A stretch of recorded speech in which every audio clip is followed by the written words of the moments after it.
Jai Shaparika Sri Sri Guru Goranga Radha Sham Sundar Giridhari Ju Jai. Jai Sri Sri Prapanna jivanamrtam Study Group Ki Jai. Srila Bhakti Rakak Sri Dev Goswami Maharaj Ki Jai. Srila Bhakti Sundar Govinda Dev Goswami Maharaj Ki Jai. Jai Vaishnava Vrinda Ki Jai. Shamadvaita Vaishnava Mandali Ki Jai. Jai Sri Chaitanya Sarasat Acharya Vrinda Ki Jai. Srila Bhakti Nirmala Acharya Maharaj Ki Jai. Kol Kartel Ki Jai. Shri Harinama Sankirtan Ki Jai. Nitai Gaura Premanandi. Jai Gurudev.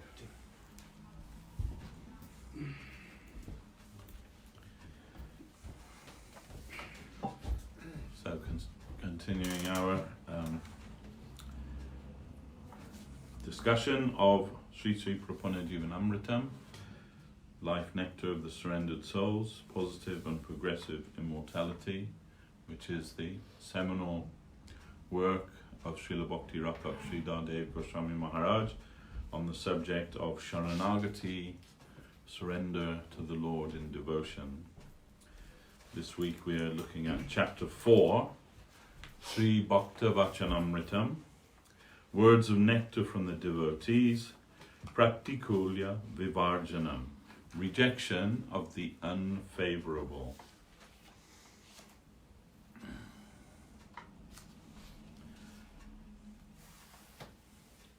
Bhagavad Bhaktayor Bhakte, Prapate Pratikulake, Varjatve Nischaya Prati, Kulya Varjanam Uchate. The principle to reject everything opposed to the service of the Lord and his devotee, and to similarly abstain from everything opposed to an attitude of surrender, is known as Pratikulya Vivarjanam, rejection of the unfavorable. Pratikulya Varjana Sankalpa Darsha. The ideal in the resolve to reject the unfavorable. Nadanam najanam nasundarim kavitam ba jagadisha kamaye mamma janmani janmanishware bhavatad bhaktir ahui tuki twai. This is of course from Sri Shikshastakam of Sri Chaitanya Mahaprabhu. O Lord of the universe, I have no desire for wealth or worldly promotion, nor do I desire wife, family, and society, nor do I aspire for Vedic religiosity or mundane scholarship. The only aspiration in my heart is that in my every birth I may have unmotivated devotion for you. Atrapi tataiva, a similar expression of the same ideal. Nasta dharme navasu nichaye naiva kamo pabhoge. Jad jad bhavyam bhavatu bhagavan purva karmanu rupam.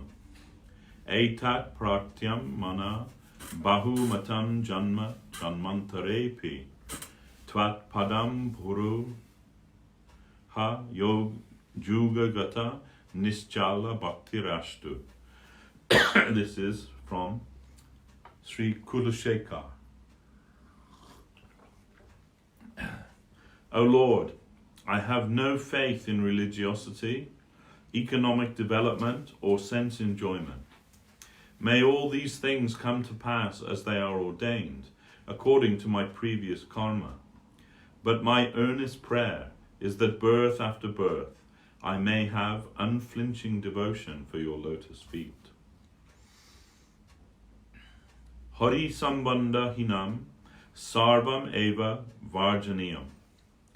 Everything devoid of a relationship with Lord Hari should be rejected. Najatra vaikunta kata shuddhapaga na sadhavo bhagavatastat ashraya. Najatra jagnesha maka mahotsava suresha lokapi navai sa sevatam. prayers by the demigods. One should not reside wherever the river of nectarian tidings of Krishna does not flow, wherever Krishna's surrendered devotees cannot be found, and wherever the grand festival of chanting Krishna's holy name is not conducted, even if it is heaven.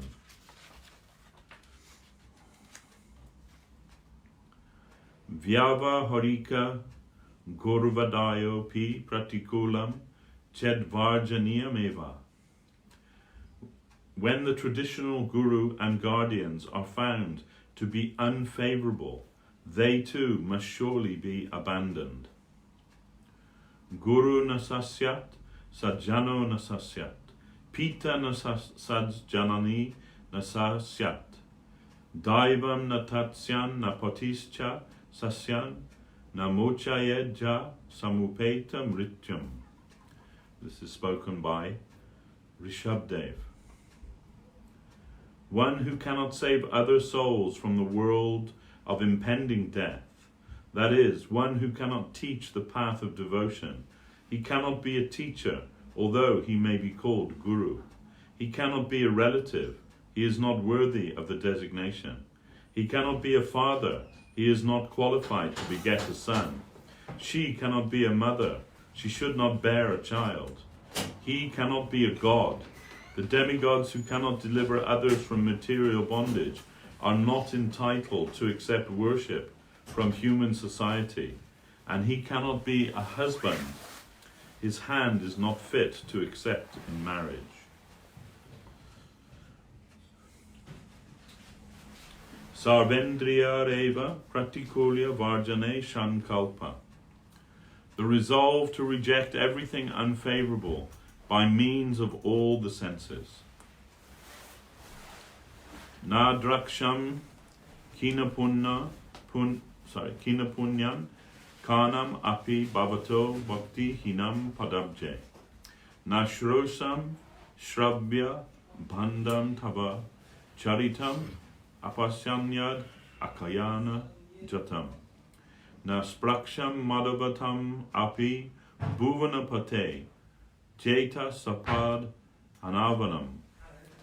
Ma bhuvam tat saparjad porikara rahitu janma janmantare pi. This is also from Maharaj Kulashekar.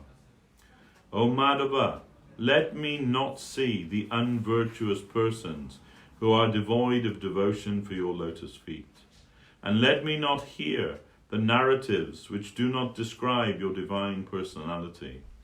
O Lord of the universe, may I never have any contact with those bereft of faith in you, and moreover, lifetime after lifetime, may I never be without the company of your associates who are devoted to your loving service. One,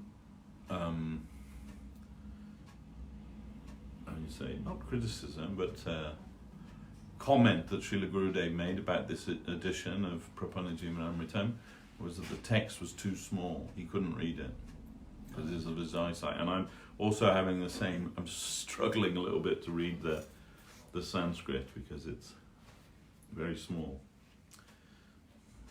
So if I'm a bit hesitating, that's why.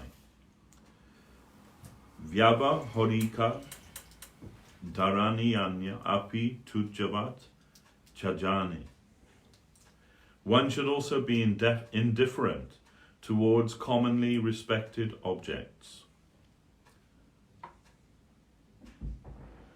Tvad bhakta sharitam patim kula kavat kadayotavad bashkaram merum pasyati lostravatkim aparam bhume patim brityavat chinta ratna chayam shila shakshak alavat kolpa druman kashtavat samsaram chinna rashivat kim aparam deham nijam baravat.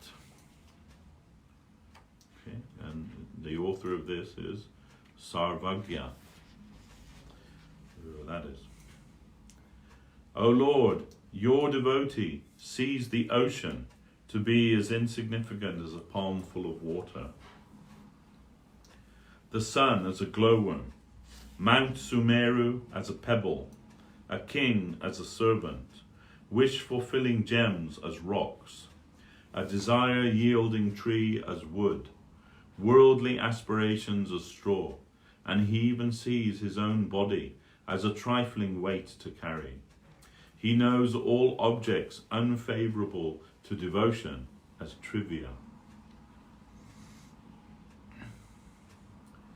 Harivimukha Sangha Phalasya Anubhuti Swarupam, a realization of the result of associating with those who are averse to the Supreme Lord Hari. Varan Huta Vahajwala Panjaranta Vyavastiti Nashori Shori Chinta Vimukha Jana Sambasa Vaishasam. This is spoken by Katyayana. One should endure the pain of being locked in a cage surrounded by blazing fire, rather than keep the distressing association of persons averse to Krishna consciousness. Anya Devo Pashakanam Sharupa Purichaya, the actual position of the worshippers of other gods. Alinganam Varam Manye Vyala Vagra Jalokasam Nasanga Shalya Juktanam Nana Devaika Sevinam.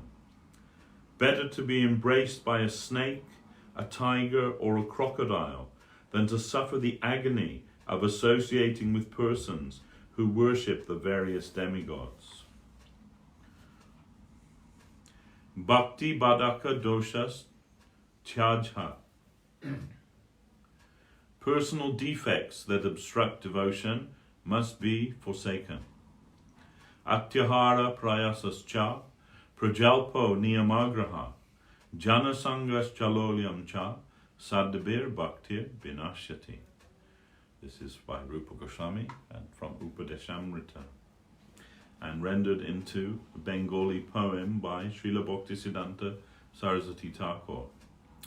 Atyanta sangrahe jara sada chitta doya atyahari bhuktihina se sangya paya prakrita bastura ase bhoge jara mana prayasi tahara nama bhaktihina jana Krishna kata chadi jiva ana kata kahe prajalpi tahara nama briha vakya kahe bhajanete udasina karmete pravina bhavarambi se niyama grahi atidina Krishna bhakta sangha vina anya sange rata jana sangi kubishaya vilase vivrata nanastane brahme je nija swarta tore lolya para bhakti hina sangya deya nare e chaya nahe kabu bhakti adhikari bhakti hina lakshya brashta in vishayi sangsari. For over-acquisition, one whose mind does always run, avaricious non-devotee, he should thus be known. One who hankers to exploit some object mundane, non-devotee, over-endeavorer, as such he is known. One whose tongue speaks all but holy talks of Krishna, he is just a gossiper of insignificant banter. Apathetic to devotion and skilled in exploitation, so wretched, proud usurper of the higher devotee's position, associates with all except Lord Krishna's pure devotees, a mundane socializer in the mud of fleeting fancies, who wanders hither and thither for his own selfish plan. Fickle-minded non-devotee is known such a man. In these 6 ways, never fit to render pure devotion, bereft of love divine, fallen, materialistic person. Josit Sangasya Pratikulyam, the severe adversity of female companionship. Niskinchanasya Bhagavad Bhajanon Mukasya, Param Param Jigamishur Baba Saga Rasya, Sandarshanam Vishainam Atta Yoshitam Cha, Ahanta Hanta Visha Bhakshanato Pyosadhu.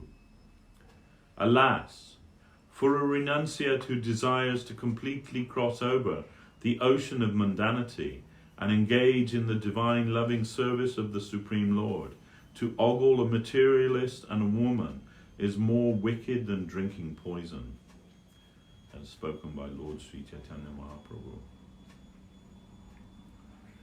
Hari Vimukasya Vangsadvish Adoro Bhakti Pratikula.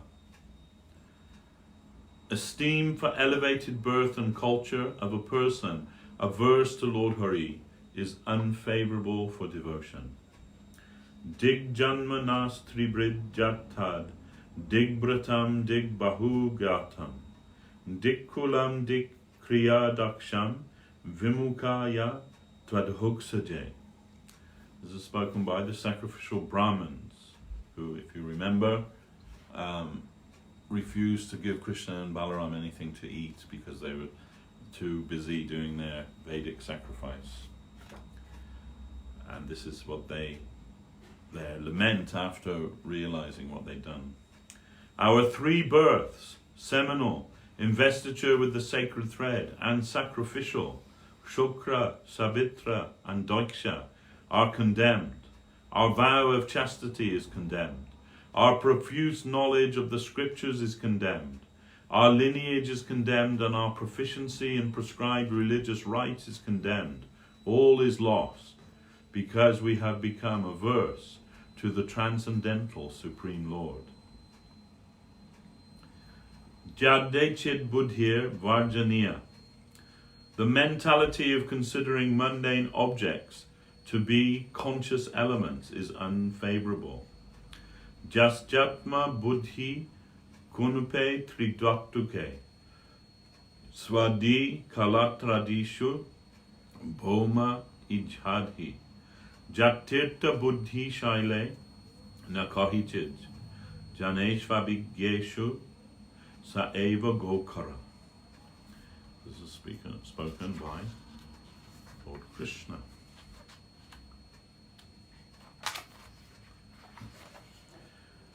One who considers his gross body to be himself, but does not identify himself with a devotee of the Lord, who considers wife, family, and associated paraphernalia to be his possessions, yet does not feel affection or attachment for a devotee of the Lord, who considers a graven image of earth or other substance to be God, yet does not conceive of the worshipable position of a devotee of the Lord, who considers some river or lake to be a holy place of pilgrimage, yet does not perceive a devotee of the Lord to be the abode of divinity incarnate. Such a person is an ass among cows, a colossal fool.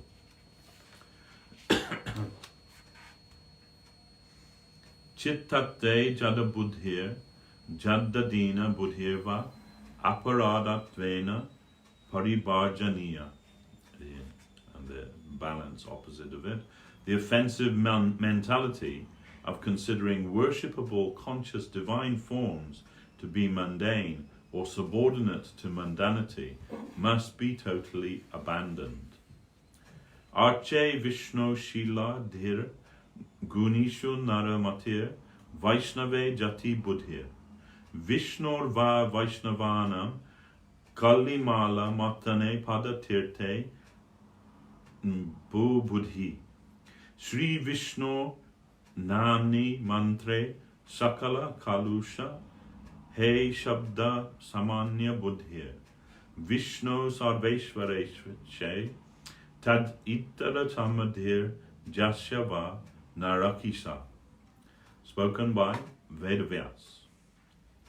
Anyone who considers the worshipable deity to be stone, who considers the Vaishnava Guru to be a mortal man, who considers a Vaishnava to be limited by the confines of caste, lineage or creed, who considers the holy footwash of Lord Vishnu or a Vaishnava to be ordinary water, who considers the holy name and mantra of Lord Vishnu, which vanquish all sins, to be common sound vibration, and who considers the God of gods, Lord Vishnu, to be merely on the level of the demigods, such a person is a diabolical devil. Tapa prabhritinam pratikulyam. The adversity of all attempts based on austerity, etc. Rahu ganatat tapassana jyoti nachejaya nirvapanad grihadva nachandas naiva jalagni sujya vina mahatpada rajo bhishekam. So this is spoken by Jad Bharat. O Rahugana, without one's head being adorned with the dust of the holy feet of a pure devotee, one can never attain devotion for the Supreme Lord by austerity, by Vedic worship and religiosity, by following the vows of monkhood, by following the religious duties of married life, by study and recitation of the Vedas, or by worshipping water, fire or sun. Achyuta sambandhahina jnana karmader api praktikulyam. The adversity of pursuits based on knowledge, jnana, and action, karma, devoid of any relationship with the Supreme Lord, Hari. Naiskarmyam apyachutta bhava varjitam nashobhate jnanam alam niranjanam kutta punna shashvad abhadramishware nacharpitam karma jad api akaranam. Spoken by Devashi Narad. When unadulterated knowledge that is devoid of action and its reactions is never becoming without a devotional relationship with the infallible Lord, how then will action, which is ill-fated by nature, ever be exalted without being offered to the Almighty, even if it is utterly selfless? Jamadi Yoga Sadhanasya Varjaniya Jata. The futility of sense control by yogic practice. Jamadibir Yoga Pate Kama Lobha Hato Muhu Mukunda Sevaya Jadvat Tatadatma Nasangjati. Again spoken by Narad. The agitated mind, repeatedly taken captive by its enemy in the form of depravity, rooted in lust and greed, is directly mastered by serving the Supreme Personality of Godhead, Mukunda. It can never be likewise checked or pacified by practicing the eightfold yogic discipline, which is generally based on sensual and mental repression, jama, nijama, etc. Brahma sukraga pratikula eva. Eagerness to attain to the bliss of Brahman must be known as unfavorable to devotion. Tvat sakshad karana haladha vishuddhabdi stitashyame sukani goshpadayante brahmanyapi jagat guru. Spoken by Prahlad. O Guru of the universe, now that I can directly behold your divine form, I reside within the ocean of pure ecstasy. All other pleasures, including the bliss of merging with Brahman, appear as insignificant as the water in a cow's hoofprint. Mukti sprihaya pratikulyam. The aspiration for liberation is particularly unfavorable. Bhava bandha chidhe tasmai spriha jami na muktaye bhavan prabhoraham dosha itti jatra vilupyate. This This is spoken by Hanumanji. I have no aspiration for that liberation which is meant to sever material bondage, and in which the relationship, you are master and I servant, is completely lost. Sayuja mukti spriha odatam eva. The aspiration to become one with the Absolute is nothing more than arrogance. Bhakti seva bhagavato muktis tatpada langanam. Ko mudho dasatam prapya prabhavam padam ichchati. Bhakti is the service of the Supreme Personality of Godhead, and mukti is the overstepping of that service. Who is the fool that hankers for liberation's throne, rejecting the servitorship of the Lord? That is spoken by Shiramoli.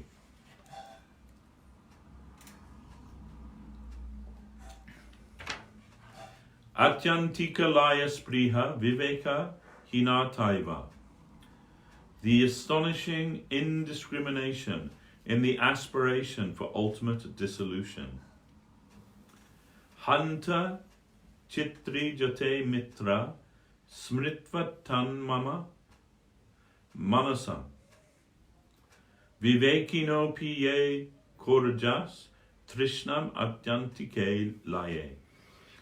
Alas, my friend, my heart is simply astonished when I think of all those discriminating persons who aspire for self-extinction in perpetual, indiscriminate absolution. Mukter bhakti dasya vancha bhaktis cha tatsangam malinya shanka. Liberation prays to become devotion's maidservant, and devotion apprehends the impurity of liberation's association. Katvam muktir upagatasmi bhavati kasmad akasmad iha. Sri Krishna smaranena deva bhavato dasi padam prapita. Dure tista manag anagasi katam kurjad anarjam mayi. Tvam namna nija nama chandana rasalapasya lopo bhavet. Who are you? It is I, liberation, mukti. Why have you suddenly come here? O Lord, because you are always absorbed in thoughts of Sri Krishna, I have been promoted to the position of your maidservant. Oh, just keep a little distance from me. Oh, why are you so harsh upon an innocent person like me? Because the mere mention of your name, by the mere mention of your name, the sandalwood paste or gopi chandan tila that adorns my body and which represents my reputation as a devotee of the Lord will vanish altogether. Bahimukha Brahma Janmanopi Pratikulata. The adversity of being born as even Lord Brahma, but without Krishna consciousness. Taubadasya Sudaika Sanginam Bhavanesh Ast Api Kita Janma Me Itarav Asateshu Ma Sma Bud Api Janma Chatur Mukat Mana. Spoken by Jamuna Acharya. And it says, and translated into a Bengali song by Bhaktivinoda Thakur. Veda Biddhi Anusare Karma Kori E Sangsare Jiva Punna Punna Janma Paya Purva Krita Karma Fale Tomara Bi Icha Kale Icha Hale Bale Janma Jadi Labhi Punarai tabe eka katamana, shunna he purushottama, tava dasa sangi janagare. Kita janma jadi haya, labate o doya moya, rahibo he santushta antare. Tava dasa sangi hina, jay grihasta arbachina. Tara grihe chaturmukha bhuti. Nachai kakana hori. Kara dwasa joda hori. Kare tava kinkara minati. Wow, that's really small. According to Vedic injunction, who acts out his worldly function, that soul takes birth again and again. According to my previous action, or your divine predilection, if another birth for me does remain, then just one thing I have to say, oh hear me Lord if you may, if within the home of your devotee, I may be born in an insect body, that cannot but be your mercy. In my heart I'll be ever happy. Devoid of your devotee's company, in an ignorant non-devotee's family, to be born as even Brahma, the creator. For that, O Lord, I'll never ask you.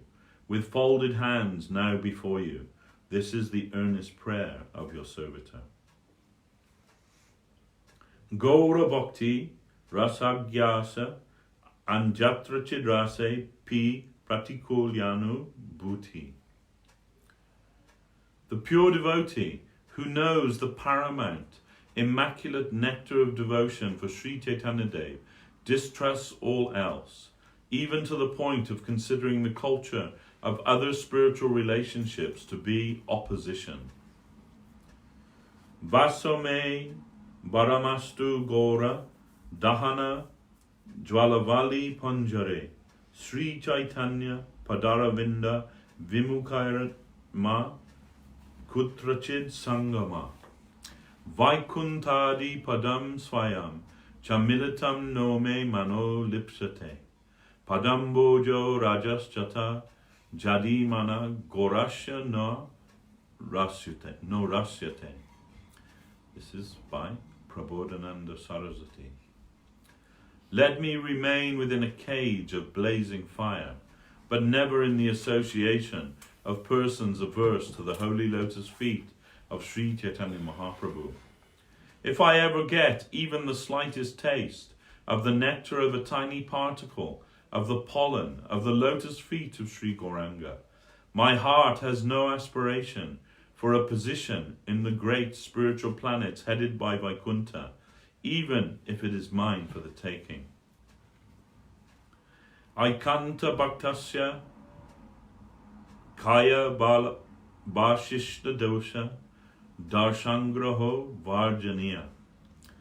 The tendency to find the dying remnants of personal defects in an exclusive devotee must be abandoned. Dristai sabhava janitar vapushascha doshai na prakritatvam iha bhakta janasya pasyat gangam basam nakalu budbudapena pankaya brahma dravatam abhagachati nira dharmai. From Upadeshamrita by Srila Rupa Goswami, and made into a poem in Bengali by Srila Bhaktisiddhanta Saraswati Thakur. Sharbhava Janita Ara Vapu Doshe Kane Anadara Nahikara Shuddha Bhakta Jane Pankadi Janiya Doshe Kabu Ganga Jale Chinmayatva Lopanahe Sarva Shastre Bale Aprakrita Bhakta Jana Papa Nahi Kore Avashishta Papa Jaya Kichu Dinapare. For defect in his nature or defect in his body, one should never disrespect Lord Krishna's pure devotee. If mud, foam and bubbles appear in Ganges water, it never loses divinity, so says the scripture. The devotee of divinity He does never sin, and if a remnant does remain, soon that too is gone. Para doshanushilanam varjaniyam. The practice of finding faults in others must be abandoned. Para swabhava karmani japrasam sati nindati sa astu brashyatas svartad asya biniveshata. This is spoken by Lord Krishna. To pointlessly judge others is a defect, and therefore such a practice must be abandoned. O Uddhava, you should neither praise nor abuse the nature and actions of others, because you will become preoccupied with falsehood, and your best self-interest will be lost. Braja rasasritanam bhukti mukti spriha tata aishvarja mishra vaikuntapati sevapi chajatena ganya. The pure devotees who have taken refuge in the mellow of pure devotion in Vrindavan, for the pure devotees who have taken refuge in the mellow of pure devotion in Vrindavan, even the reverential service of Lord Narayan in Vaikuntha is considered to be as adverse as the aspiration for worldly pleasure or liberation.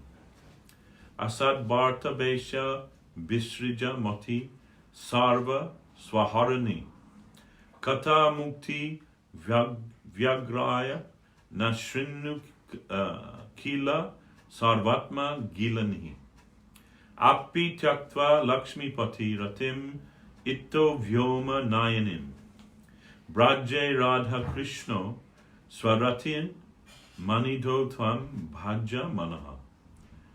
This is from Srila Raghunath Das Goswami and rendered into a Bengali song by Bhaktivinoda Thakur. Krishna Bharta Bina Ana Asad Bharta Bali Jana Se Vesha Ati Bayan Kori Sri Krishna Vishaya Mati Jivera Dulabo Ati Se Vesha Mati Laya Hari Shunamana Bali He Tomaya Mukhi Name Sara Dunhi Tarakata Jadi Jadi Shuna Sanvatma Sampati Glikoya Tattubaya Chagakara Mukti Katta Porihara Lakshmi Pati Rati Raka Dure Se Rati Prabala Hoile Paravyome Deya Fele Nahi Deya Vasa Brajapuri Braja Radha Krishna Rati Amulya Dhanada Oti Tai Tumi Bhaja Chiradina Rupa Raghunatha Paya Se Rati Pratanaya E Bhakti Vinoda Dinahina. Anything but Krishna's message, know as falsehood such a passage. Such a harlot is so very dangerous. Devotion to Lord Sri Krishna, rarely gotten by the jiva, that harlot steals away this consciousness. O dear mind, please hear my prayer. And if you hear the presentation of the tigress liberation, all the soul's good prospects she'll devour.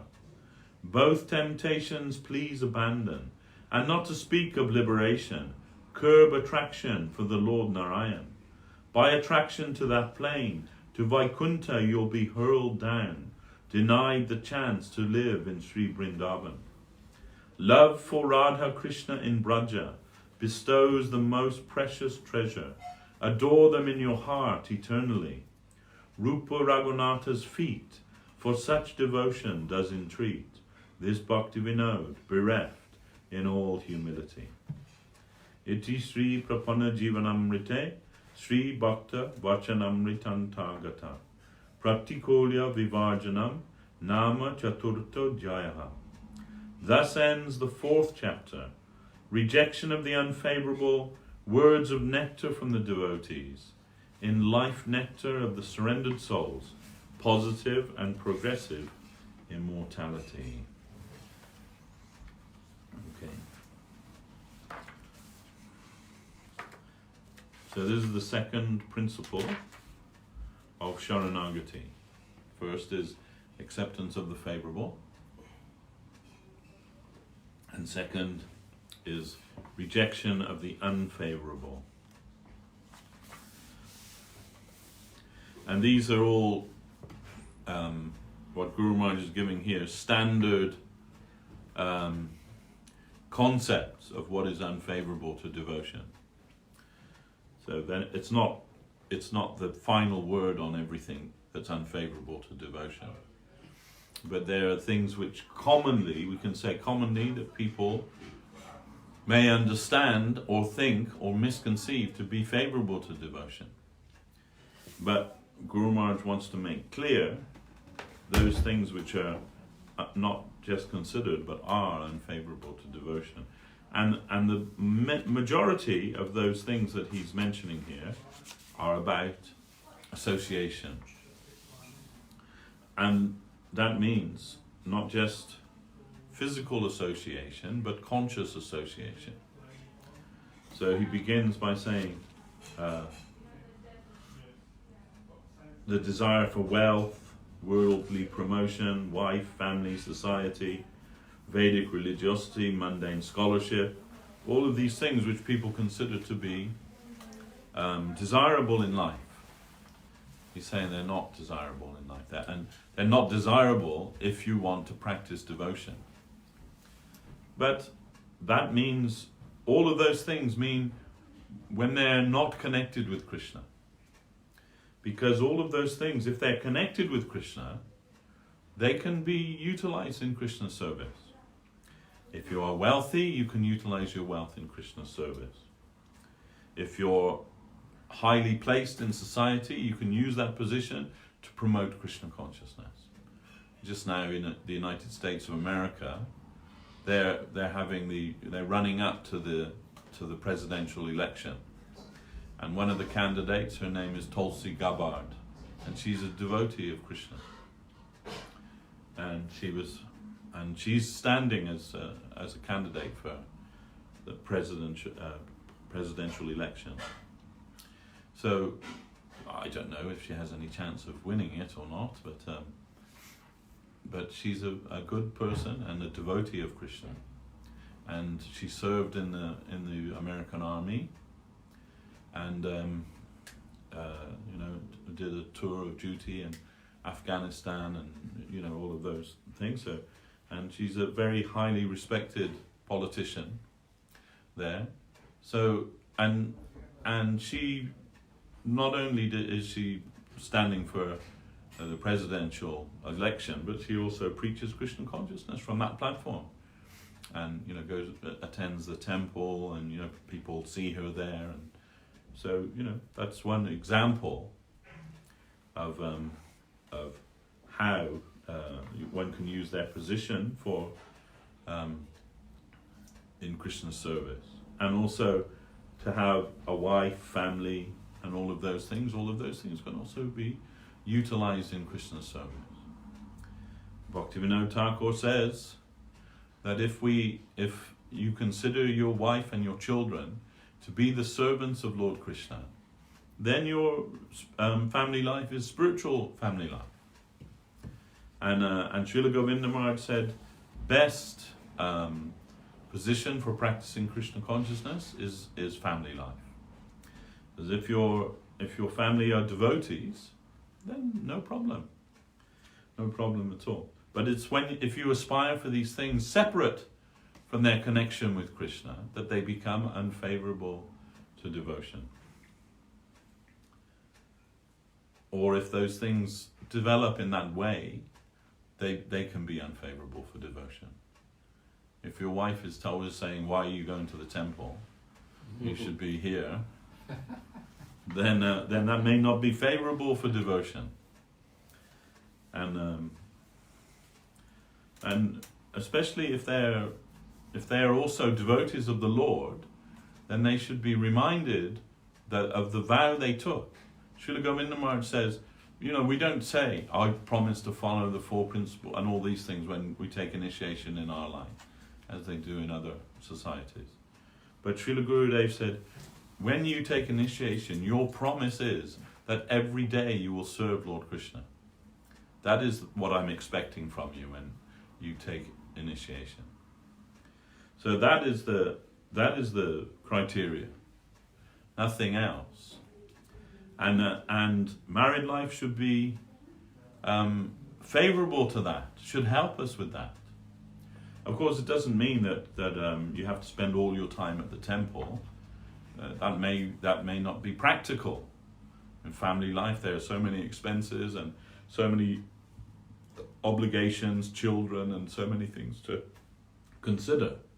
But we should try to mold our life in such a way, whatever ashram we're in, or no ashram, whatever it may be. This is Kali Yuga after all. So, but wherever we may be situated, we should try to mold our life in such a way to maximize our association with the Vaishnavas and service to the Lord. Then that will be favorable to devotion.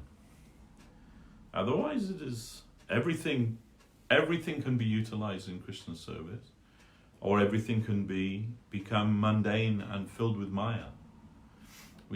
Remember, there was one devotee who lived with us he didn't live with us, but he served with us when our temple was in Blackheath. And I can't remember for the life of me what his name was. But he lived in King's Cross. And he was a disciple of Guru Maharaj. And he would come and serve. But his wife, she wasn't a devotee. And she wouldn't let him bring his children to the temple. She was some kind of Christian. She wouldn't let him bring his children to the temple. She wouldn't call him by his devotee name. And while he was asleep, she cut off his shika while he was sleeping. And he was having some difficulty. But when that happens, finally, some decision you have to make in your life.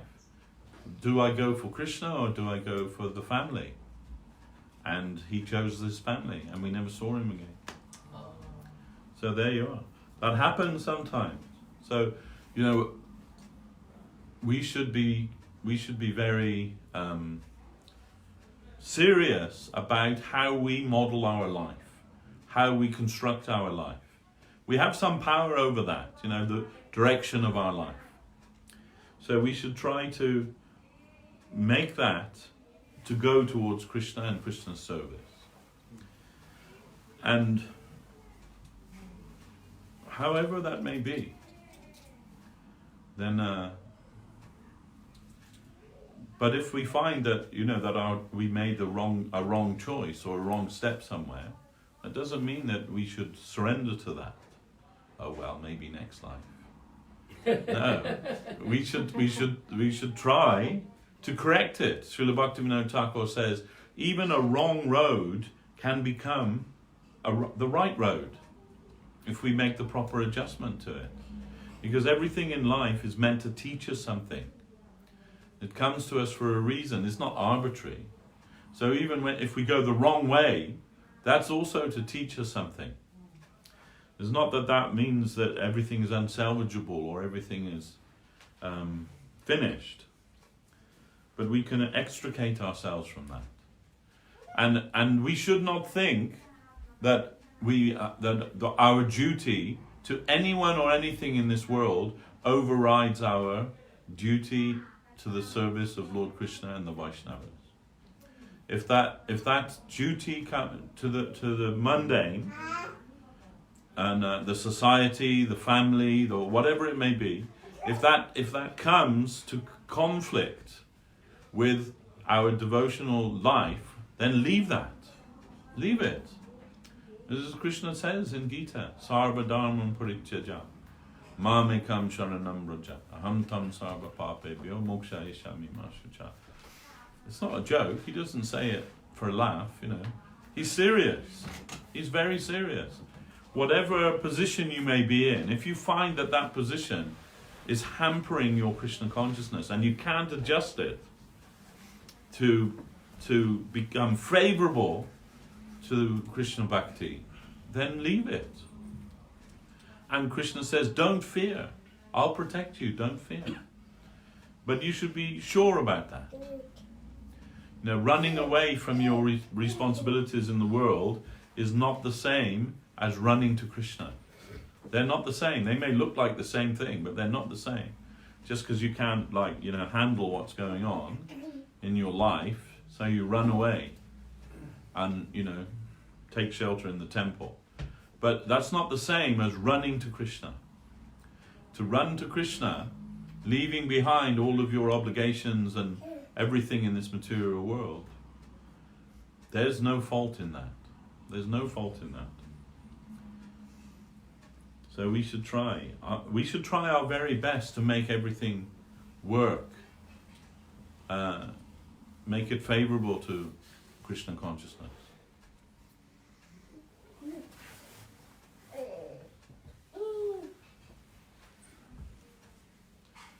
But we shouldn't aspire for any of these things without a connection with Krishna. You know, we just want to be married to some beautiful girl, but she's not a devotee of Krishna. Well, it doesn't matter, you know. It'll end in disaster. It'll end in you leaving Krishna consciousness. This is what happened with Ajamil, right? Ajamil was a Brahmin and had some Krishna consciousness, but as a young man, he saw a man embracing with a prostitute, and the mental impression that caused was so strong in him that he obsessed over it. This is called sanskar. Sanskar means a mental impression, and that comes down to what you associate with. So if you associate with that in your mind, which he did, he was an innocent young man, and he saw this, something which he didn't expect to see, but it so aroused him and overwhelmed him that he obsessed about it, so much so that he ended up marrying that very prostitute. Married that prostitute and became a criminal to support her. And he did many bad things. He robbed people, he killed people, all just to support his wife, so that she didn't have to go out to work anymore in her previous profession. And he was obsessed with that. But, so he went the wrong path. We can say he went the wrong path. But it didn't mean that it was all over for him, because, you know, something in his consciousness was still there. So when he had he had many children, but finally in his old age, his last days, he had a son. And that son he named Narayan. But the son is just like Sudevi, crawling around, you know, in the room, very like a baby, more or less. And he's a very old man. People say, like, it's so wonderful, so virile, that even in his old age he can still have so many children, like that very good thing, you know. What was that? Is that actor? Anthony Quinn. Remember Anthony Quinn? Yeah. In his 70s, he had a son, and everyone was saying, "Wow, what a man!" You know, even in his 70s, he still had a son. So like Ajamil was like that. In the end of his life, he had a baby son, but he's like decrepit and finished, and lying in his bed, the Jamadutas came for him to take him. And when he saw them, he was terrified, because they're very fearsome. They're the servants of Jamaraj. They've come to take him to hell. So when he saw them, he didn't know what to do. So, and he could, but from the corner of his eye, he can see his son playing in the other room. So he called, Narayan, Narayan. He called to his son. What will his baby son do against these people? And he realized that after, he's not going to be able to do anything. But some remembrance of the Lord Narayan came in his mind then. And he called to the Lord Narayan. And immediately, Lord Narayan heard his call and dispatched his servants there. And suddenly, the Vishnu Dutas, they arrived there. Beautiful, four-armed forms. And they stopped the servants of Jamaraj. No, what are you doing? He said, oh, we've come to take this sinner to our master to be judged. No, you can't take him. So what do you mean we can't take him? This is our job. We've been doing it a long time. We know what we're doing. There's no mistake. There's no mistake here. And he said, no, didn't you hear him call the name of Narayan? He said, yeah, but what's that? What is that? Compared to everything that he's done in his life. It's time for him to go and be judged for that. He said, no, we cannot allow you to take him. Your jurisdiction is not valid here anymore. It's like the local police. They're investigating a crime, and then the FBI agents turn up. We'll take it from here. They can't do anything. They've got the jurisdiction. We'll take it from here. But no, this is our case now. For whatever, they don't even have to explain themselves. We're taking this case. Then the Vishnu Dutas, something like that. No, this is under our jurisdiction. They said, we've never encountered this before. The Vishnu Duta said, your master never told you about this? He's one of the Mahajans, the 12 Mahajans. He knows very well. You go and check it with him. Go and see what he says. Okay, we'll wait here. So they waited, and they went to Jamaraj, and Jamaraj said, oh yes, I did not tell you because it's very rare that such a thing will happen, but it is the fact. Anyone who says the name of Narayan, anyone who wears the Tulsi Mala, anyone who wears the tilaka on their forehead, that is not your jurisdiction anymore.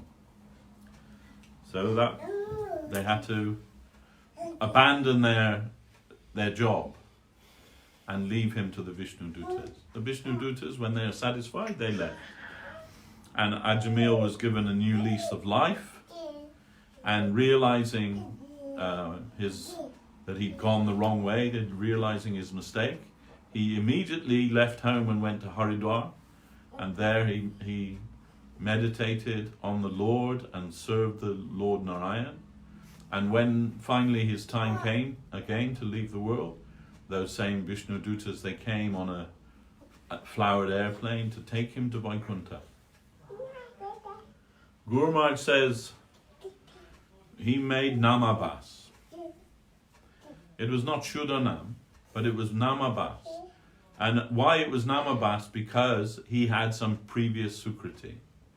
Because of his previous Sukriti, then his calling to the Lord, even though it was calling to his son initially, it affected Namabas. And just by Namabas, the jurisdiction of Jamaraj and his men was finished.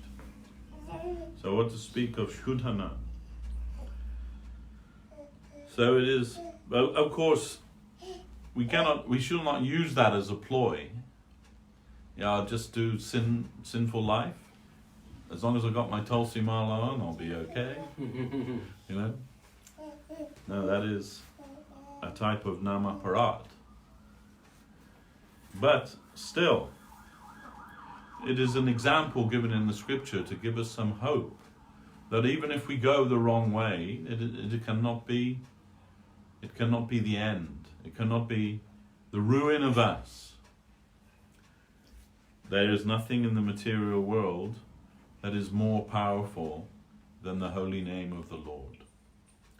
One name of the Lord is sufficient that one man cannot perform so much sin within 1,000 lifetimes that cannot be completely eradicated by once sincerely taking the name of the Lord. And Sanatana Goswami, he's written that even if someone takes the Lord's name as a joke, you know, like when we're doing Nam Sankirtan in the street and people, they imitate, or, you know, hey, Hare Krishna, get a job, or, you know, whatever it is they say. You crazy Hare Krishna people, you know. And even the drunks, they imitate, you know. But Sanatana Goswami says, even those that take the name as a joke, when they leave this body, the Parshadas, the associates of the Lord, they come to raise them to a higher place. There is never any inauspicious connection with the holy name of Krishna. Even I read, Srila Bhaktisiddhanta Saraswati Thakur said, even Nama Parad is enough to solve all the problems of this world. Can you believe? Oh, that's good. So, any connection with Krishna is good. Any connection. And everything, nothing that is not connected with Krishna. Of course, ultimately everything is connected with Krishna, but it means what is done in the consciousness of separate interest from Krishna, that will never give us any good result in life. We must try to mold our life in such a way that it is always connected with Krishna, even in a small way. If that is possible, then everything is auspicious. So rejection of the unfavorable, those things which people commonly aspire for. The devotees of Krishna have no aspiration for that, whatever it may be. But if they come, they try to utilize that in Krishna's service. That's the difference between the mundane and the devotee. The mundane sense enjoyer, they see everything as ingredients for their enjoyment, or the opposite of that. This is their measure, their criterion.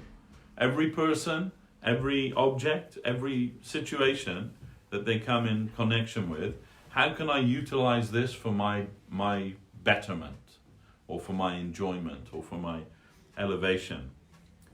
If I can utilize this, or if I can enter into some relationship with this person that will benefit me, then I'm eager for that. But if I don't see any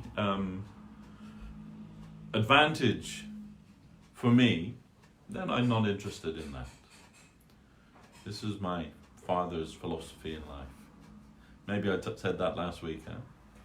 When he sat me on his knee and give his fatherly advice. Son, don't do anything for anyone unless there's something in it for you. Sounds like Randy Cushing. That was his idea. So, and at least he was honest, that's everybody's idea in this material world. I'm not interested unless there's something in it for me. Even our practice of Krishna consciousness begins like that. When we come in connection with Krishna and his devotees, we look, how will this benefit me? Is this going to be something that's going to be good for me? So, that's normal, because that's our condition in life. But the main thing is, it says in the scripture, if you have no desire for anything in this material world, or if you desire everything in this material world, come to Krishna. Don't go anywhere else. Don't look for those things anywhere else. Come to Krishna. Ask Krishna for those things. He may give you or he may not give you, but by the connection with Krishna, you will become purified. There can never be any wrong connection with Krishna, however it may be. Even Kamsa was completely Krishna conscious. All the time he's thinking Krishna, Krishna, Krishna, Krishna, Krishna. Of course, Prabhupada says in his purports that is unfavorable Krishna consciousness, but still Krishna consciousness. And we see all of those demons that came to try and kill Krishna. What Krishna gave them? Some type of mukti, and not just ordinary mukti. Like Putana, she smeared her breast to try to kill Krishna. But Krishna elevated her to the same position as a Datri in the spiritual world. As a maid means like a wet nurse. Datri means like wet nurse. So she got a position similar to Jashoda Mai because Krishna just accepted her offering. He didn't consider her offense. Now that is extraordinary, an extraordinary thing. What kind of merciful Lord is that? So, every connection with Krishna is a good connection. And you can say that the gist of this whole chapter is that everything that isn't connected with Krishna, or done or aspired for in the consciousness of separate interest from Krishna, that is never good. That will never give us any good result. But so we must try to leave those things which are unfavorable to Krishna's service. The association of materialistic people. That is called, a lot we read this in that Upadeshamrita, Anya Bilashis. The Anya Bilashis. You know, previously you say, oh, the karmis. But karmi is actually something good. Karmi means who follows religion, who does their duty in a religious way, their karma in a religious way. But Anya Bilashi, that just means those who are just whimsically running after anything and everything for immediate gratification. Any transitory thing that they come across that'll give them some thrill or some... that's everybody. Everybody's doing that. Nobody even trying to go in the proper way. Everybody trying to just grab whatever's theirs, whatever they can get their hands on. That's why any disaster, people immediately become looters, don't they? You know? Oh, all the power goes out or something like that. Oh, just down to the shop, smash the window, get the 60-inch television, or... It happens all the time. This is human nature, you know. If we can get it for free, why should we pay for it? Not to say that everybody's like that, but you know, there's a lot of people who are like that. So that's not a good thing. And even karma, according to the regulation of the scripture, if it is not connected with Krishna, that will not be good. Karma, Gyan, Yoga, all of these things, if they are connected with Krishna, then they may be favorable to devotion. We see now the devotees, they like to teach yoga to like bring people in. Like Avadut Maharaj has yoga centers, and ISKCON they have yoga centers teaching yoga and everything.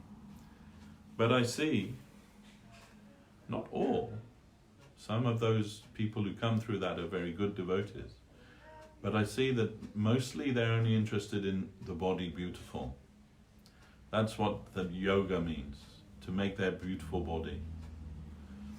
When I was, when I used to live at Soho Street many years ago, for a little while, I lived there, and there was myself and a couple of other devotees, and we used to go to the Shivananda Yoga Center to learn yoga asanas, and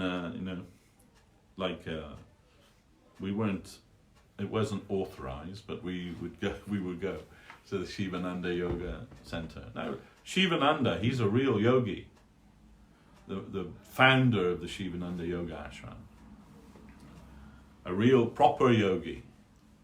But the man there who taught yoga, he was like this young guy, and he was really proud of his body, like his yoga body. And I can say that most of the people who went to practice there, they were young women, and he tried to seduce every single one of them, every single one, and a lot of them he was successful also. So this is not what yoga is for.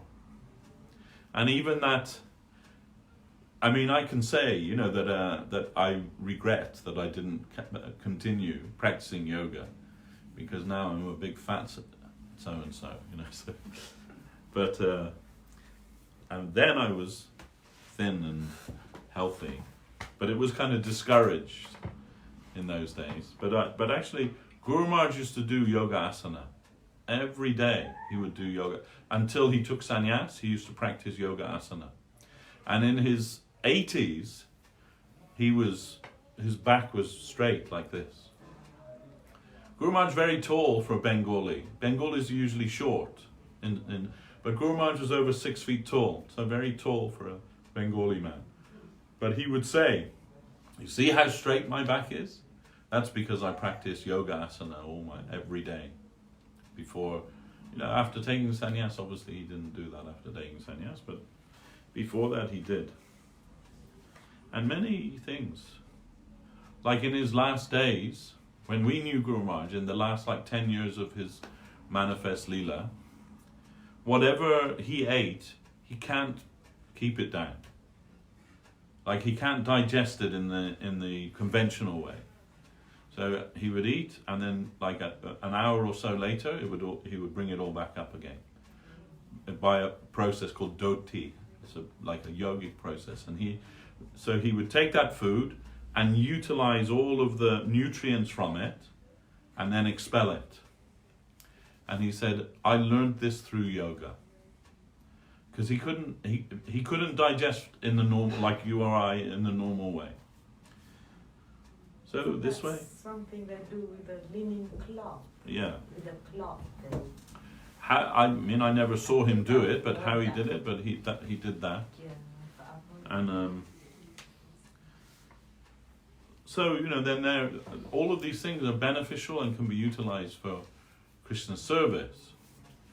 But when they're unconnected with Krishna service, then they can be an obstacle to devotion. So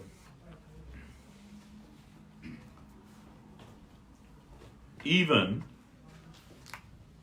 puzzlingly, we're told that the devotion to Lakshmi Narayan may be unfavorable to devotion to Lord Krishna. Yeah. Bhaktivinoda Thakur says, if you give too much attention to Aishwarya, rules and regulations and majesty of Vaikuntha, you may be, he says, cast down to Vaikuntha. Of course, if we say that, we may be cast down to hell. Because where are we and where is Vaikuntha? But he can say, those who are completely devoted and connected with the Leela of Radha Govinda, they can say that the attraction to Lakshmi Narayan in Vaikuntha is maybe again or unfavorable to devotion to Radha and Krishna in Vrindavan. But we will be very cautious about saying such a thing. It's like emphasizing about the exclusive devotion to Sri Sri Guru Gauranga Radha Shamsu, the Yeah. original Krishna. Yes, that's right. But we are to see that is from their high position. They're saying that. But we are here, and we are to pass through, not to denigrate the position of Lakshmi Narayan in Vaikuntha. We are to understand how worshipable that is and how divine that is. It is divine. But from the point of view of what Tatastha Bichar, there it is not full-fledged theism. Full-fledged theism is measured by rasa. And in Vaikuntha, only 2.5 rasas in Vaikuntha. That is the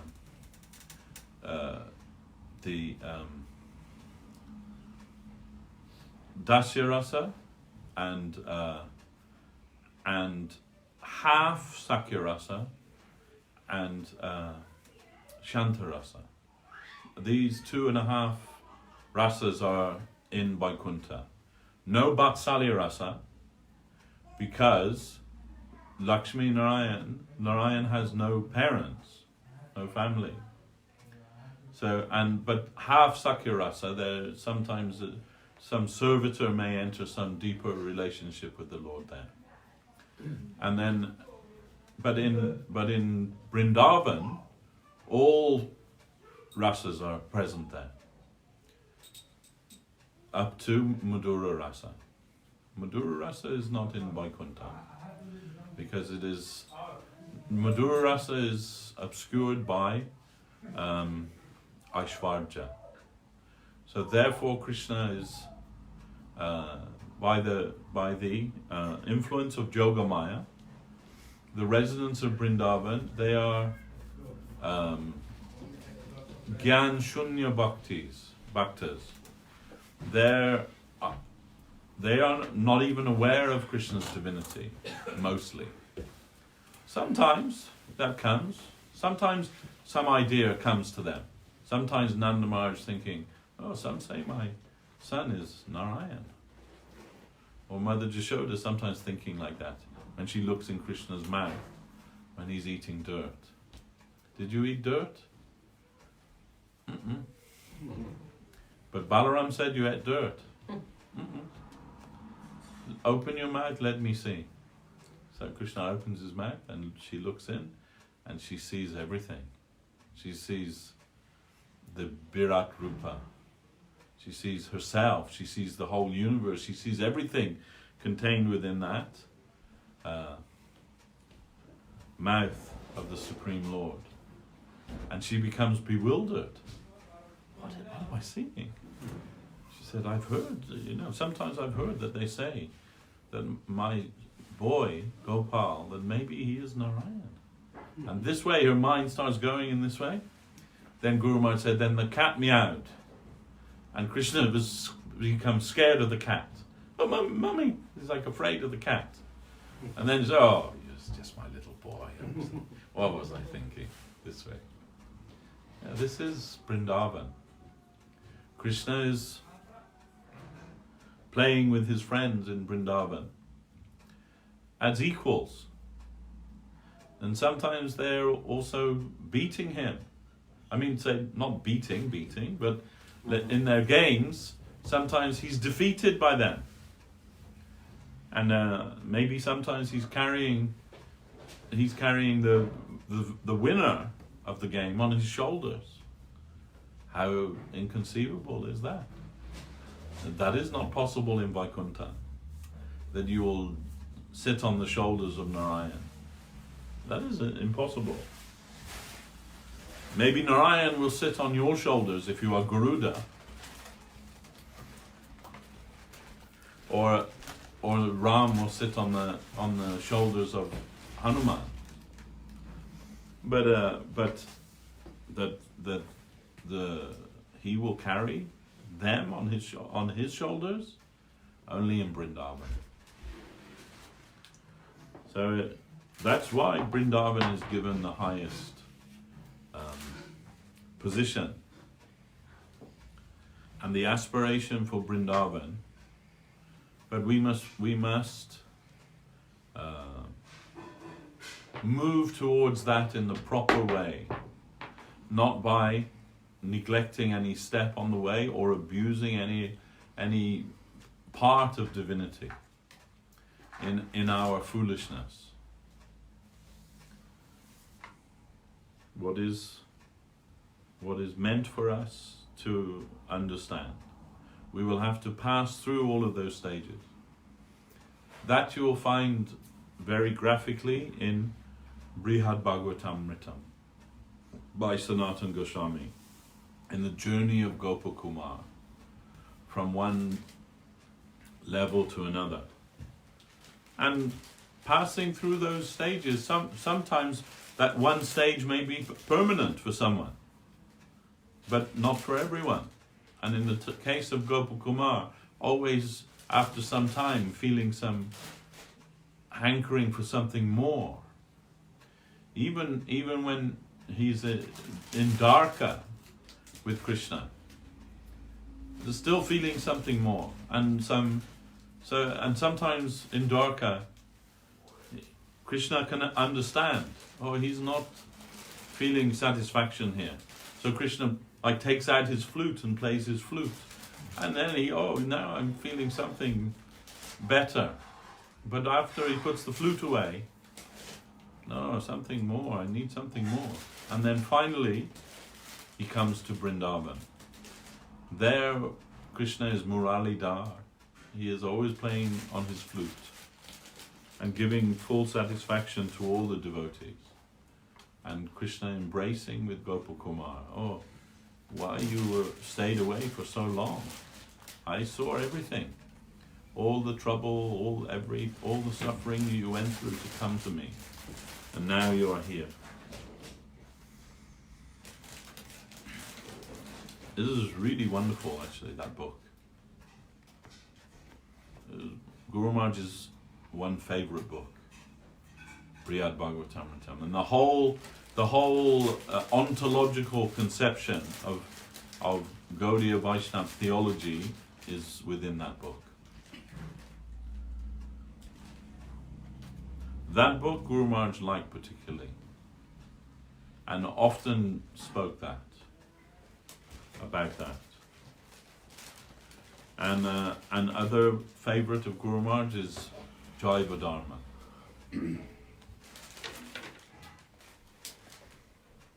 And Guru Maharaj is told, one devotee, senior devotee, disciple of Bhaktisiddhanta Saraswati Thakur, he proposed to Saraswati Thakur, oh, how extraordinary is Bhaktivinoda Thakur that he wrote this novel inventing all of these things to show Krishna consciousness, to preach Krishna consciousness. But Guru Maharaj objected. No, he did not invent that. That is happening.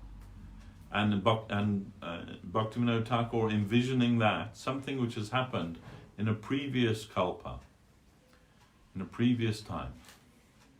And Saraswati Thakur supported that conclusion. Yes, it is not fiction. It looks like fiction, like a novel. It's written in the form of a novel, and looks like some kind of a fictional story to illustrate the points of Krishna consciousness, which is, if it is that, also extraordinary.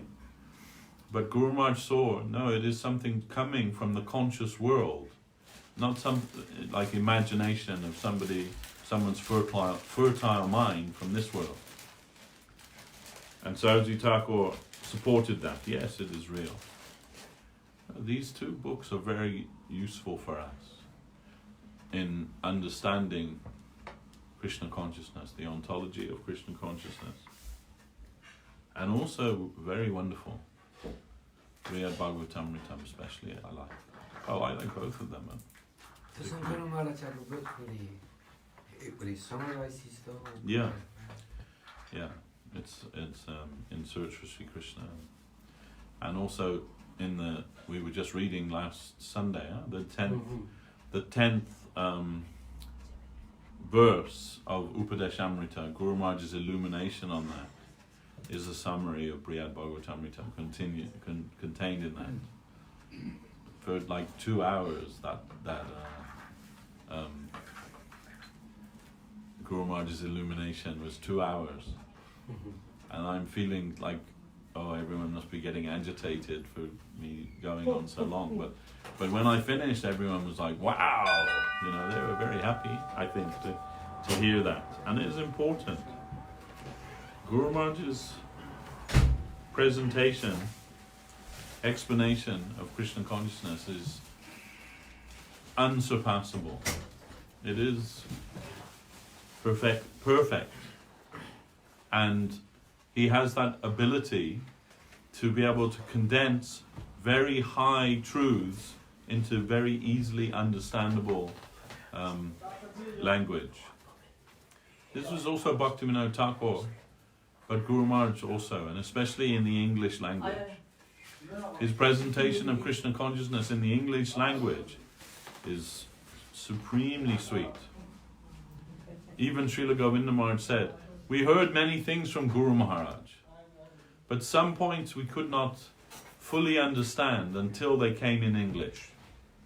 Then, when he presented them in English, some more light was given there.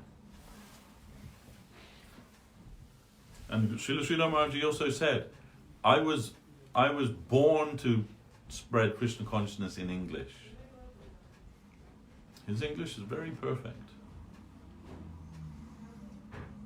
And also, you know, he was a scholar, Sanskrit scholar, and very high thinking.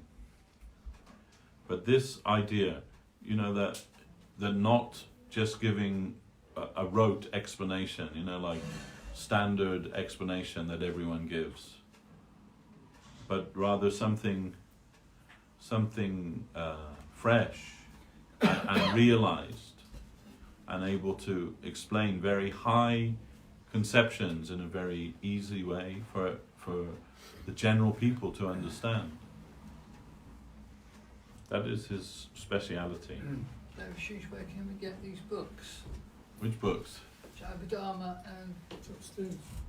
Well, the Bhaktivedanta Book Trust have published Brihad Bhagavatamrita, translated by Gopi Paranadana. And Gopi Paranadana consulted much with Guru Maharaj when writing that book. And Jaiva Dharma there's a nice edition which has been rendered in English by Sarva Bhavana Prabhu. Sarva Bhavana is a Bengali disciple of Prabhupada, and when we came to Guru Maharaj, he's there every day with Guru Maharaj, hearing from Guru Maharaj.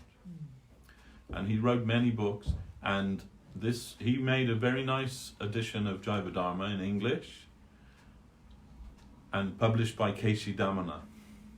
Remember K.C. Damana? Yeah. He published that, and many books of Bhaktivinoda Thakur. They're sold in ISKCON, yeah, but not published, not by Bhaktivedanta Book Trust, but you can buy it from ISKCON. Yeah. That's a very nice edition, I think. I think it's here actually somewhere, maybe. Maybe upstairs, yeah. But Brihad Bhagavatamrita is in 3 volumes, because it's got Sanatana Goswami's own commentary there as well. That's really nice.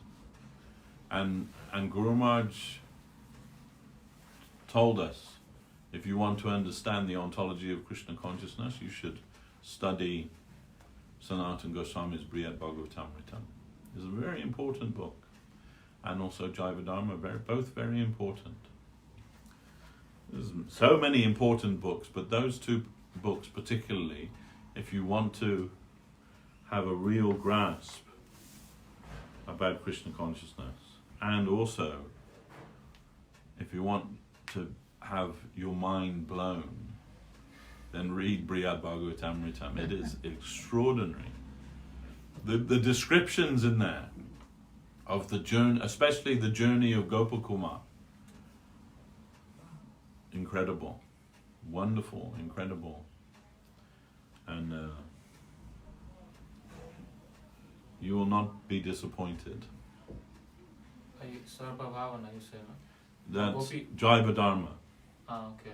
Dear Bhagavatam, 3 sets? by Gopi Pranadana, and that's published by Bhaktivedanta Book Trust, and very nice editions. I think we have them, yeah, all three. It's in 3 volumes. Yeah. Jaiva Dharma in 1 volume is not in the original text, but just English, render in English. But it's very nice because the form of Jaiva Dharma is like a novel, so it's like a story, you know, about 2 devotees, Brajanath and Bijoy Kumar, and how they meet the Vaishnavas in Navadvip and hear so many things. It's very nice. And Guru Maharaj liked both those books very much.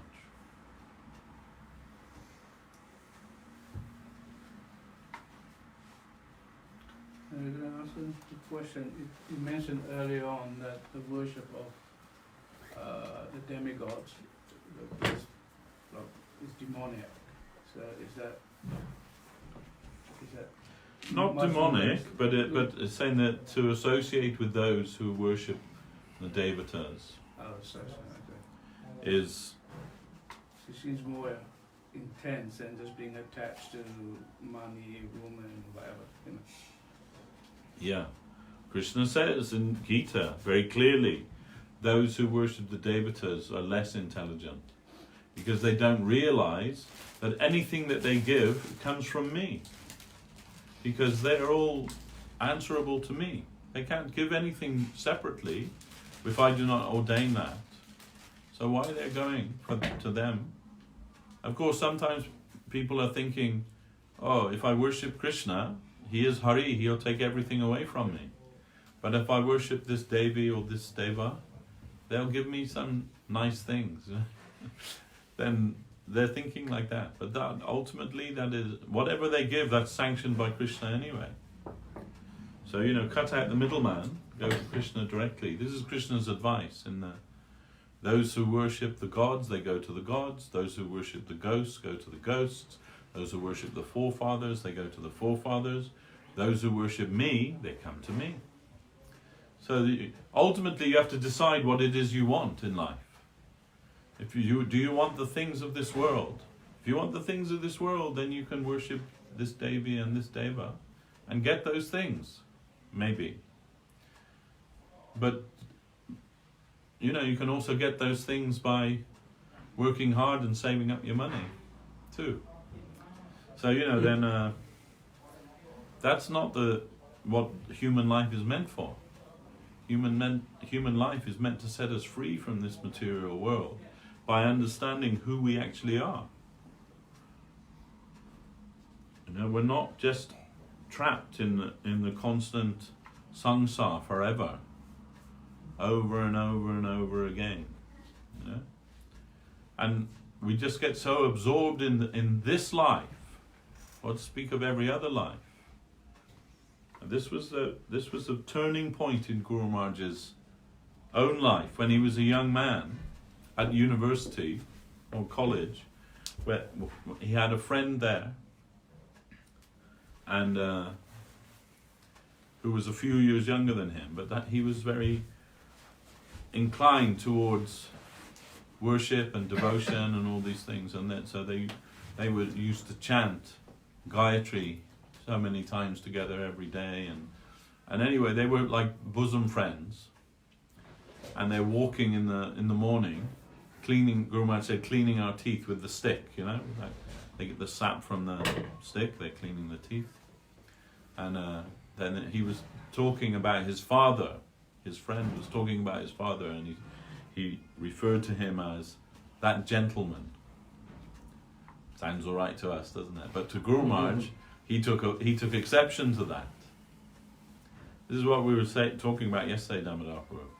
That, you know, Guru Maharaj saying, like, what a bad person somebody was. And like, we know what a bad person is, isn't it? Not somebody who refers to his father as that gentleman.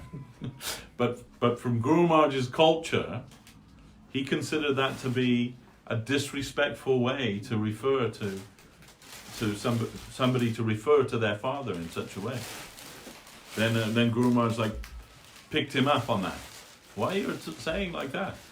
And he said, yes, it is wrong. I should not have referred to him as that. But the truth is, he is a gentleman. And really, what connection do I have with him?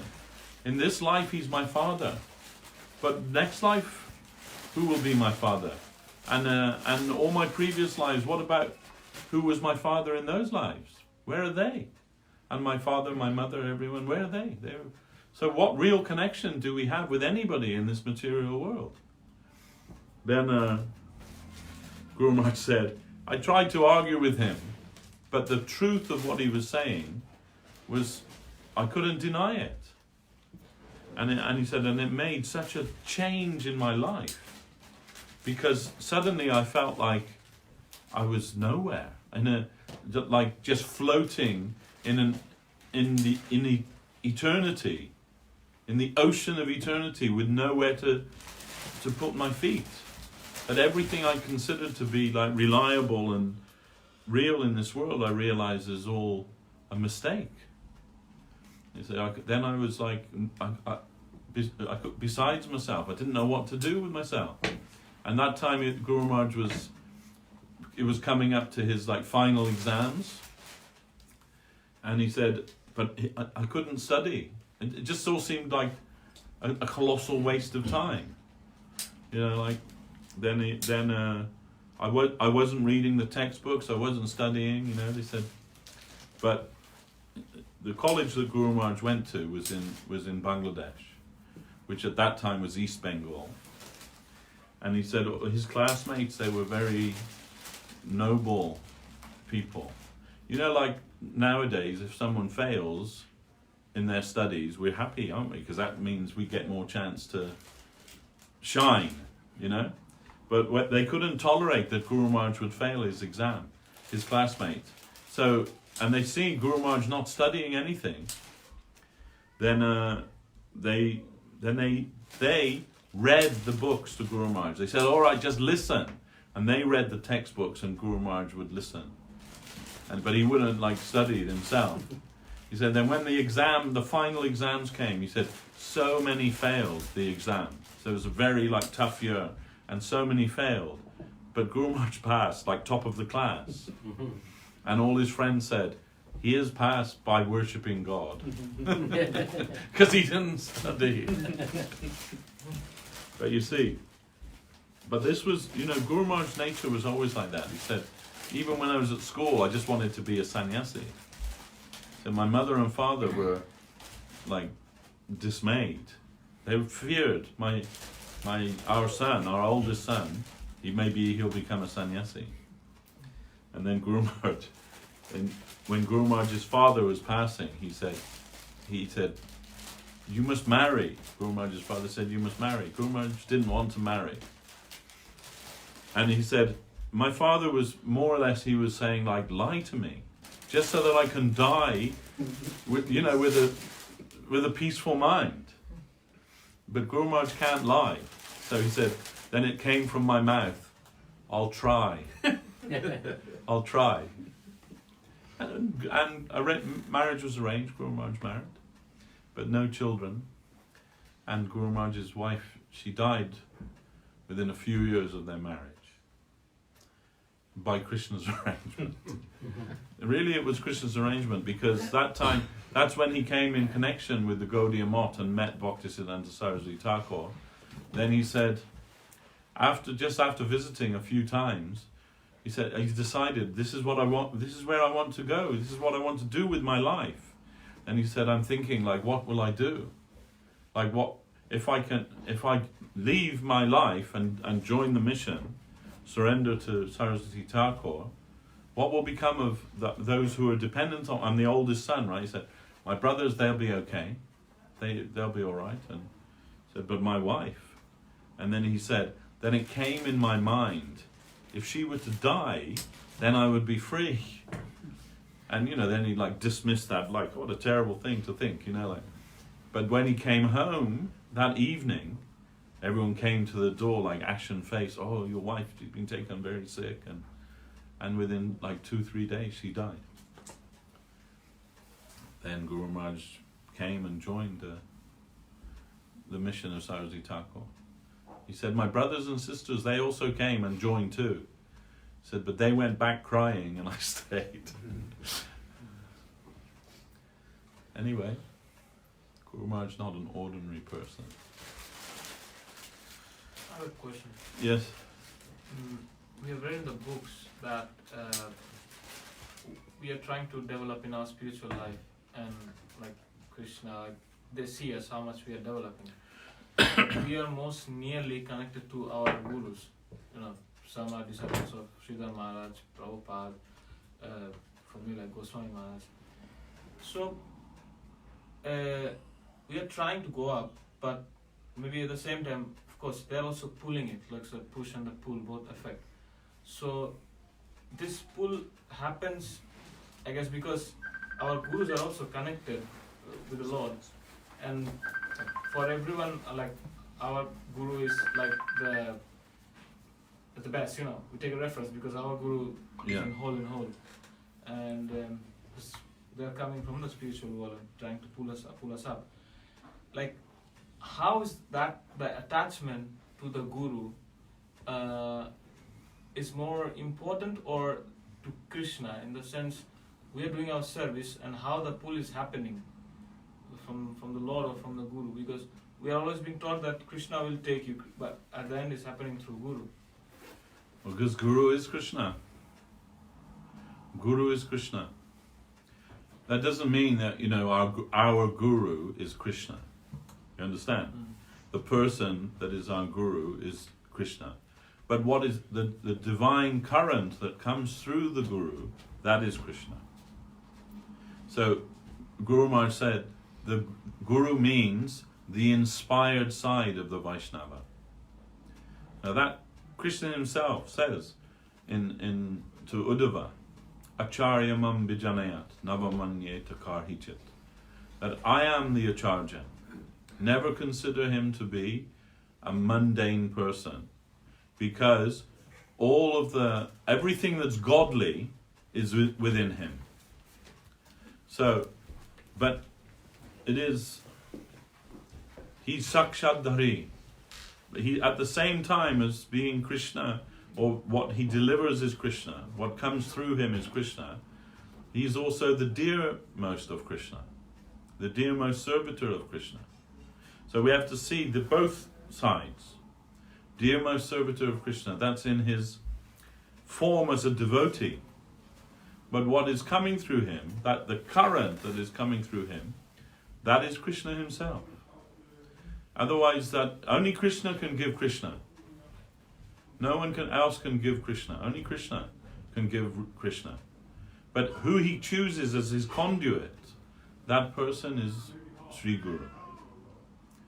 But we have to be careful not to think of, Guru Maharaj says, not to think of Guru as a doll, to identify with any material aspect of that person. So we revere our Guru, we worship the shoes of our Guru, and all of the things, the godly qualities of our Guru, we worship him as Krishna. But we don't think that he's Krishna, you understand?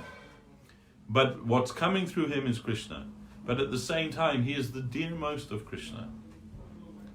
Guru Tattva is very difficult to understand. It is not, actually you can't reconcile completely by the intellect. Four tattvas, not possible to fully comprehend by the intellect. One is Guru Tattva. The other is Nam Tattva, how the holy name and Krishna are non-different. The other is Dham Tattva, how the holy Dham can be the same as Vaikuntha or Vrindavan in the spiritual world, Goloka Vrindavan. And Nam Tattva, Dham Tattva, Guru Tattva, and Shiva Tattva. All these four not possible to properly understand completely by the intellect. Oh, there's always something mystical and mysterious about those things. But some idea we have. Like Lord Shiva, he can be Rudra or he can be Sada Shiva. That means in the material world, Rudra, connected with Tamagun, and also giving some preference sometimes to the Asuras, sometimes even fighting with Krishna, isn't it? And that is Rudra Shiva. But Shiva has another aspect, Sada Shiva, within the Vaikuntha plane, Sada Shiva, and there he is non-different with Mahavishnu, non-different. Although Jiva Goswami is given the explanation like milk and yogurt, that yogurt, you can't say that yogurt isn't milk, but it is different from milk. So Shiva, like that. But how to reconcile those things? That will be by realization, not by intellect, not by an intellectual understanding. And the same with Nam Tattva, how the holy name is one with the Lord, all these things. By realization you will understand that, not by intellect. And Dham Tattva and Guru Tattva. So some ideas or some understanding about that. But Srila Guru Maharaj uses this example, that where we are trying to reach to the Lord, we are like looking upwards, praying to the Lord, and the Lord wants to extend himself to us. Where the Lord and the Jiva meet, that is called Guru Tattva. That how Krishna distributes himself to us in the world is through the Guru. So Guru has two forms, Chaita Guru and Mahanta Guru. So Chaita Guru means the Lord in the heart. But because we are in Maya, we mistake our mind for our heart. So we cannot properly hear the voice of the Chaita Guru. So for that reason, Krishna appears as the Mahanta Guru. That means the person, the Vaishnava in the world, the teacher. And that person is empowered with Krishna Shakti to give Krishna to others, to connect Krishna with others. So that current that's coming through them, we recognize that as Krishna himself. And at the same time, the person who delivers that is the dearmost servant of Krishna. But we don't think that that he's limited to that particular form that we understand him to be in. So otherwise, if he will appear in another form, we may not be able to recognize him. So like somebody asked Guru Maharaj, Prabhupada said that that the Guru won't go back to the spiritual world till all of his disciples are, liberated, until he rescues all of his disciples, makes them all pure devotees of Krishna. Is that true? Then Guru Maharaj said, if that were true, then no Guru would ever go back to the spiritual world at any time ever, because that's a continual thing. If the Guru is here, then Guru is always connecting others. There's not a point where that stops. If he will be here till all of his disciples, then in the course of rescuing his disciples, he'll make more disciples, and then that will go on forever. Then forever he's denied entrance into Krishna Lila. You understand? Some gurus have a limited amount of disciples. There are different types of guru also. So Guru Maharaj said 3 types of guru. One is coming from the spiritual world and extending themselves here, to us here. And one is 1 foot here and 1 foot there, and helping others to go there. and the other is both feet here, but with his eyes towards there and saying, come on, let's go there. So 3 types of guru, and all can do the function of guru. But best type is who is coming from there to here. That means Uttamadhikari Guru. And with 1 foot here, 1 foot there, that's Madhyamadhikari Guru. And both feet here, but looking towards there, that's Kanishta Adhikari Guru. But all can be Guru. If they're purely connected and their devotion is real, then they can all act as Guru. So one's connection has always got to be through a guru? Yes. There must Anything. because that's Krishna's way of distributing himself in the world. Even in Gita, Krishna says, Tadvidi pranipatena pariprasnena sevaya upadekshyanti te jnana jnaninas tattvadarshina. He tells Arjuna, if you want to know the truth, you must approach a spiritual master with these 3 attitudes. Pranipat means exclusive surrender, pariprashna, relevant inquiry, and seva, you must serve. So Krishna's directly Arjuna's guru. So why is he telling him that? Because that's the method. By which Krishna distributes himself to us in the world is through the agency of Sri Guru. That's his divine prerogative, if you like, all rights reserved by him. So anyone who is actually serious about spiritual life, they must accept a guru. There's no way around it. Everyone, even Krishna accepts a guru. Even Lord Chaitanya accepted a guru. Is Jesus Christ like a guru for all Christians? He's a guru in a sense. In a sense. Well, I mean, he is their guru, but we're talking more about the connection with Krishna specifically. So, the ultimate connection. So Lord Jesus, he is the guru of the Christians. But he is not here anymore, present, Guru must be living Guru. Yeah, okay. Guru must be living Guru. So they're not connected. Some connection is there, but that will be a limited thing. And also, you see, you can say, oh, this person or that person is my guru. But have they said, yes, you are my disciple? It's a two-way thing, Guru, the relationship between guru and disciple. Guru must say yes and disciple must say yes. It's not just like, oh, I think Jesus is my guru, or Muhammad is my guru, or Prabhupada is my guru, or Buddha is my guru, whatever. You can say that, and that may be true to a certain extent. But the real relationship between guru and disciple, it goes both ways.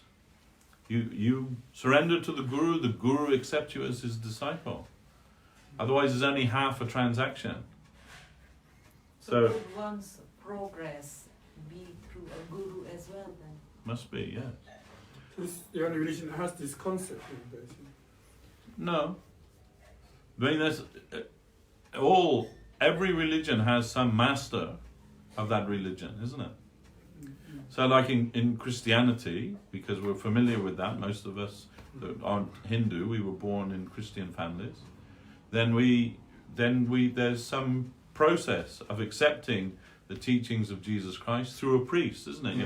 You have baptism. Baptism, Yeah, baptism, and then later on you have confirmation. In the Church of England, I don't know how they do it in the Catholic Church, but similar type of thing. So it's a type of initiation, and every tradition has that. Every religious tradition has that. But our tradition is that through a living guru, through a master, through disciplic succession, guru parampara. Parampara means one after another. So that's the way that Krishna does that. But also our sampradaya is shiksha guru sampradaya. That the shiksha, the teaching, is the more important thing. not so important who the Diksha Guru is, but more important is the Shiksha that Guru imparts. And one Diksha Guru, you can only have one Diksha Guru, Yes. but you may have many Shiksha Guru. You can hear the truth through many realized souls. That They is, say different things. well, that you will have to try to reconcile in various ways. And someone asked Guru Maharaj that, why does some acharyas have different opinions? And Guru Maharaj said it is two reasons. One is anartha. So, because not every guru is perfect. Then, as you see as you are, so you'll see the world. So your guru, if the guru is not perfect guru, then some anartha will be obscuring their vision. So they may have some disagreement with other gurus and so on. And the other reason is lila, rasa. The higher guru, they may have different opinions according to their rasa. As an example, right? Mother Jashoda, she wants that Krishna will get a good night's sleep because he has to go out with the cowherd boy who's herding the cows in the morning, and so her objective is go to bed early, have a nice rest and everything. But the gopis, they want to take Krishna out dancing all night, isn't it? So they clash with one another.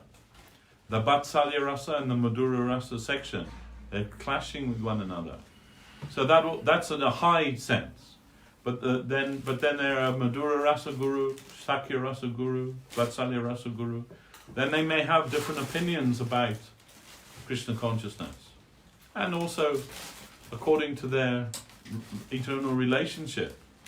Like Ramanujacharya and Madhvacharya, they may have different ideas about what is the final goal of Krishna consciousness. And maybe different to Chaitanya Mahaprabhu's final goal of Krishna consciousness. So, according to rasa or according to anartha, that there's some. So the thing is to try to find the guru in the same line. In the same line. Otherwise, you'll become confused. And that means you have to have some ability to recognize that.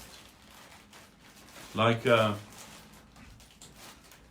Maharaj gives that example in Sutra Sri Krishna about Aurobindo Ghosh.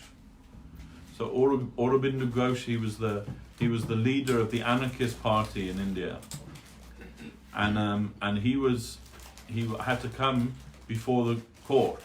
There was a court case against him, and he absconded.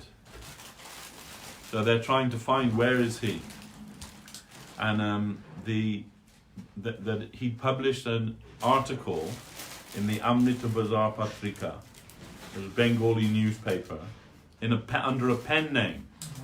But the lawyer, he thought this looks like Aurobindo's writing. So he summoned the editor of the Amrita Bazar Patrika to come to the court. And he came there and he said, I need to ask you some questions. You're under oath. You may not lie. And he showed him this article. He said, this article, is it written by Aurobindo Ghosh? He said, I will not say. He said, do you know who Aurobindo? Yes. He said, I know who he is. I think he's one of the greatest men alive. And he said, so you're the editor of the newspaper. You must know who the writer of the article is. Yes, I know. And he said, and if you do not tell me the truth, you'll be guilty of perjury and you may go to prison. Are you willing to do that? He said, yes, I'm willing to do that. And he held up his article and he said, here is Aurobindo. This is, like, I close my case. You see, so Guru Maharaj gives that example that even though he wasn't physically present, he could be recognized by his writing. So in the same way, when we have a guru, Vaishnava guru, we can recognize that same guru in another person by what they are teaching. If what they are teaching is the same, there is Aurobindo. You understand? So by the teaching, we will see where is our guru. And not to think that guru is confined to one person or to one body. Guru is Krishna. Krishna can reveal himself in any way, through anyone. You just have to be awake to that. Okay, we better stop now. It's getting very late. Yeah. So, is that okay? Yes. Everyone, no more questions? All right. Just wanted to add Yeah. that there's a audio CD version of Brihad Bhagavatam from Okay. the Bhaktivedanta Manna. All right. Yes, and there's also a breakdown of that CD free on YouTube available. It's 52 clips, but if you type in that on YouTube, you can listen to those clips, and they have background music as well. Wow. Okay, there you are. Everything is available in every format. Jai Sri Sri Guru Gauranga Radha Sham Sundar Giridhari Jyoti Ki Jai. Jai Sri Prapanna Jivanamrtam Ki Jai. Srila Bhakti Rock of Sri Dadev Goswami Maharaj Ki Jai. Srila Bhakti Sundar Govinda Dev Goswami Maharaj Ki Jai. Vaishnava Vrinda Ki Jai. Kol Kartel Ki Jai. Shri Harinam Sankirtan Ki Jai. Nitai Gaura Premanande. Hari Haraye Namah Krishna Jadavaya Namah.